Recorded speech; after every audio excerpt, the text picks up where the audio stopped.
Hi guys, my name is Maria Park and this is Approach the Yuri. And in this episode, we are talking about one of my favorite ships on television, Abimel. Now, Abimel is not canon, even though the writers have kind of thrown us a little bit of hope crumbs to keep our ship afloat. But still, they are near and dear to my heart. I think this couple has amazing chemistry. So check out this video and tell me what you think. So if you've never watched Charmed or the OG series, you probably have no idea who these characters are. So let's do an overview. This is Melvira. She and her sisters are considered the most powerful and legendary witches of their universe. And they are known in their world as the Charmed Ones. And being the most powerful witches comes with perks and a lot of problems.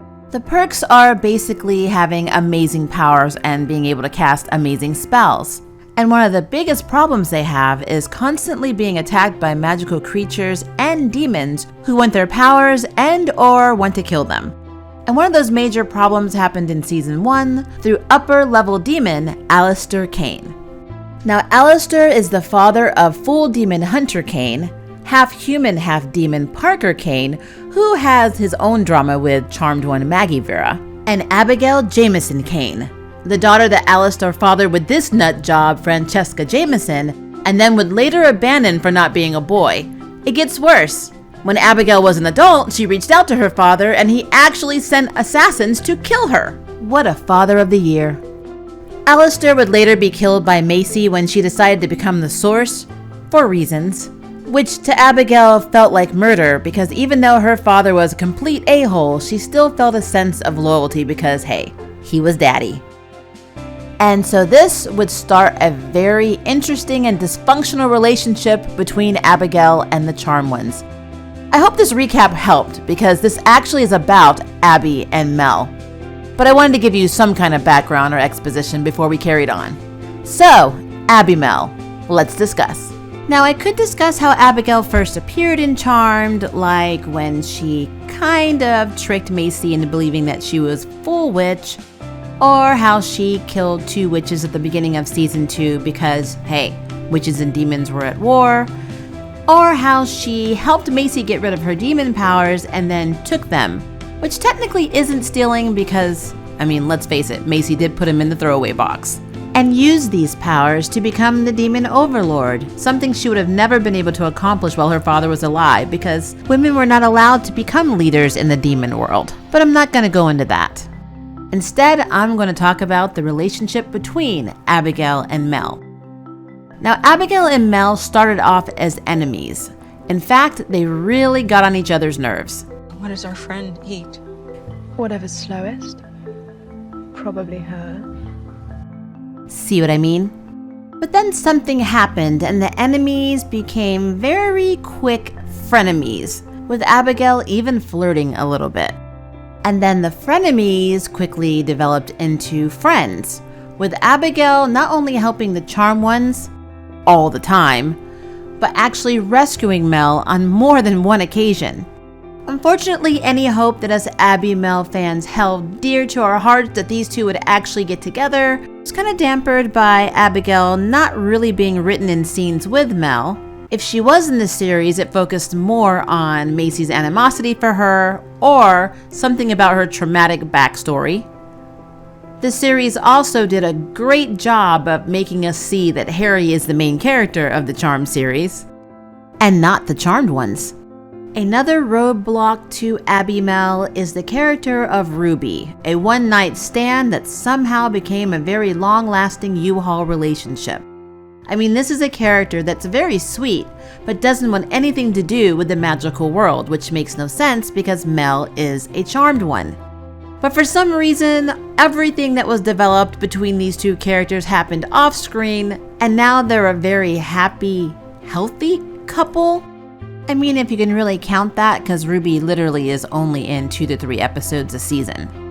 So I guess that means the writers actually buy into the stereotype that is the U-Haul relationship.